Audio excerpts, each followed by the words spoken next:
Before the cameras, before the chaos, before the whole world had an opinion about a family they'd never actually met, there were just two people. Jon and Kate Gosselin were young. They were hopeful. They were ordinary in the most beautiful way possible. Jon was a quiet guy, easygoing, soft-spoken, the kind of man who laughed easily and loved deeply. Kate was driven, organized. She knew what she wanted, and she wasn't afraid to chase it. Together, they built something real. First came twins, Kara and Maddie, two little girls who made their house feel full and warm and alive. Jon and Kate thought that was their story. A small family, a simple life, something they could hold in their hands. But life had other plans. In 2004, Kate gave birth to sextuplets. 6 babies. At once. Aiden, Alexis, Colin, Hannah, Joel, Leah. 6 tiny lives that changed everything forever. And almost overnight, the world came knocking. A television crew showed up. Then producers. Then cameras. Then millions of viewers who decided that this family, this real, breathing, struggling family, was their entertainment. The show was called Jon and Kate +8, and it became one of the most watched reality shows in American history. People loved it. They loved the chaos of 8 children. They loved Kate's sharp personality. They loved Jon's quiet humor. They watched every episode like it was their own family reunion. But here's the thing nobody asked. What did the children think? What was it like to grow up knowing that your tears were being filmed? That your arguments were being edited? That your childhood, every messy, private, sacred piece of it, was being packaged and sold? Hannah was just a baby when the cameras first arrived. She never got to choose. None of them did. And that invisible choice, the one that was made for them before they were old enough to speak, would follow Hannah for the rest of her life. But what happened inside that house, behind those cameras, was something the audience never fully saw. And Hannah remembers all of it. America fell in love with Kate Gosselin. She was sharp. She was funny. She was brutally honest in a way that made people laugh and nod and say, same.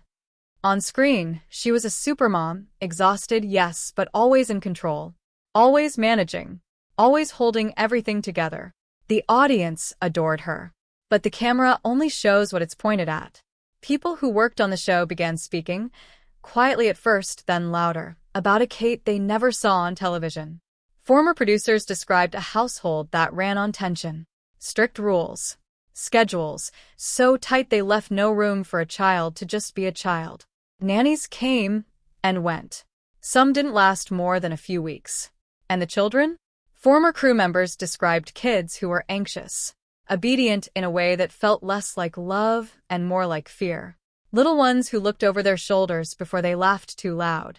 Hannah, even as a young girl, was described as quiet, observant, the kind of child who takes everything in and says very little. She was watching. She was feeling. She was remembering. Kate's defenders will say she was a mother under impossible pressure. 8 children. A crumbling marriage. The entire country judging her every move. And maybe that's true. Maybe the pressure was real and crushing and unfair. But pressure explains behavior. It doesn't excuse it. Because what Hannah would eventually reveal wasn't about one bad day or one harsh word. It was about a pattern. A home where love felt conditional. Where a child had to earn warmth rather than simply receive it. Where the cameras captured smiles that didn't always match what was happening just off screen. If you've ever watched someone perform happiness while quietly falling apart inside, you already understand more than you realize. And Hannah understood it better than anyone, because she lived it. But the real breaking point, the moment that changed Hannah's relationship with her mother forever, hadn't happened yet. That came later, and nobody saw it coming. Of all 8 children, Hannah was different. Not in a loud way. Not in a way that drew attention or made headlines. Hannah was different in the way that still water is different from a rushing river. Calm on the surface, but deep. Incredibly deep. She watched her parents argue when they thought the kids weren't listening. She felt the shift in the air when the cameras arrived, how everyone adjusted, how smiles got a little wider and voices got a little softer for the audience at home. She noticed things children aren't supposed to notice. And she felt things children aren't supposed to carry. By the time Hannah was old enough to understand what the show really was, something inside her had already changed. The innocence that childhood is supposed to protect, that private, sheltered space where a kid gets to just be, had been replaced with something heavier. Awareness. The kind that comes too early and costs too much.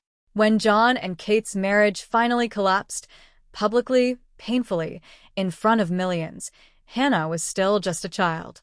But she felt the earthquake of it in her bones. Because this wasn't a divorce that happened in private. It happened on magazine covers, on talk shows, in comment sections filled with strangers who had opinions about her family, like they actually knew them. And somewhere in the wreckage of that collapse, Hannah made a quiet decision. She decided who she trusted. It wasn't dramatic. It wasn't a big announcement. It was just a child reaching for the parent who felt safe and holding on. She chose her father. And that choice, quiet and private as it was, would eventually tear her family apart in ways she never could have predicted. If you're feeling something right now, you're not alone. Drop a comment below, because this story is far from over. Jon Gosselin was not the villain the tabloids made him out to be. Yes, he made mistakes. Yes, the photos of him partying in Europe after the divorce were embarrassing. Yes, he said things publicly he probably wishes he could take back. But to Hannah, he was just dad. The one who showed up. The one who listened. The one who didn't make her feel like a character in a story that was written for someone else. When Hannah was old enough, legally old enough, to decide where she wanted to live, she chose Jon. Quietly. Without fanfare. Without a press release. But nothing in the Gosselin family ever stayed quiet for long. Kate's response was public. And painful. There were legal battles. Accusations. A mother who, by many accounts, struggled to understand why her daughter had pulled away or refused to admit she already knew. The internet, as it always does, took sides. Some people called Hannah brave. Others called her manipulated. Strangers on the internet decided they understood a teenage girl's pain better than the girl herself. But Hannah didn't owe anyone an explanation. She was a child trying to survive a childhood that had never really belonged to her. And she was making the only choice that felt honest. Living with Jon brought something Hannah hadn't experienced in a long time. Quiet. Normalcy. A kind of gentle, unremarkable peace that most kids take for granted. She went to school. She made friends. She started building a life that wasn't filmed or scheduled or performed for an audience. And slowly, Hannah started to find herself. But the silence between her and Kate grew louder with every passing year. And eventually, inevitably, it couldn't stay silent anymore. And when she did, she started speaking. Not on a talk show. Not in a tell-all interview with a publicist by her side. She spoke the way her generation speaks, through social media, through small moments, through carefully chosen words that carried enormous weight. She talked about her father with warmth, with gratitude, with the kind of love that doesn't need to be performed because it's simply true. And when people asked about her mother, the silence itself was an answer.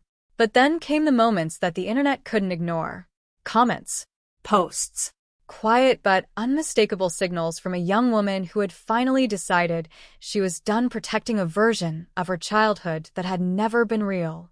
She talked about feeling unseen, about growing up in a house where love had conditions attached to it, about what it feels like to be a child who is also a product, something to be displayed rather than simply cherished. She didn't scream it. She didn't cry on camera. She just told the truth. And the truth, when it finally comes out after years of silence, doesn't need to be loud to be devastating. Former friends of the family confirmed what Hannah described: the controlled environment, the emotional distance, the feeling that Kate's love was something you had to earn and could just as easily lose. Kate, for her part, has maintained publicly that she loves all her children, that the doors are always open, that the distance between her and Hannah is something she hopes will heal with time. But hope and accountability are two very different things. And Hannah, this quiet, perceptive, deeply feeling young woman, had already done the math. What she said next stopped people cold. For Hannah Gosselin, speaking up, even quietly, even carefully, came with a price. There were people who called her ungrateful, who said she was being used by her father, who decided, without knowing her, that her pain wasn't real or wasn't valid or wasn't enough. That's what happens when you grow up on television. The audience feels like they own a piece of you. And when you say something they don't want to hear, something that complicates the story they've already decided on, they push back hard. But Hannah didn't take it back. She didn't apologize for telling the truth. She didn't soften her words to make other people comfortable, because she'd spent enough of her life doing that already. Today, Hannah Gosselin lives a life that is, by every account, remarkably normal. She's close to her father. She has a relationship with some of her siblings. She's building something real and quiet and hers, away from cameras, away from the noise, away from the version of herself that was created before she was old enough to have a say. Is she at peace with everything? Probably not entirely. These wounds don't close overnight. Is she still in contact with Kate? The silence between them speaks loudly. But here's what's undeniable. Hannah Gosselin found her voice. In a family where so much was scripted and staged and shaped for public consumption, she found something authentic, something raw, something real. And she chose it. Even when it was hard, even when it cost her. There's something quietly heroic in that. Because the world watched Hannah Gosselin grow up. But Hannah Gosselin decided, on her own terms in her own time, who she was actually going to be. And no camera in the world can take that away from her. If this story moved you, share it with someone who needs to hear it. And if you want more stories like this, real, emotional, human stories, subscribe. Because we're just getting started.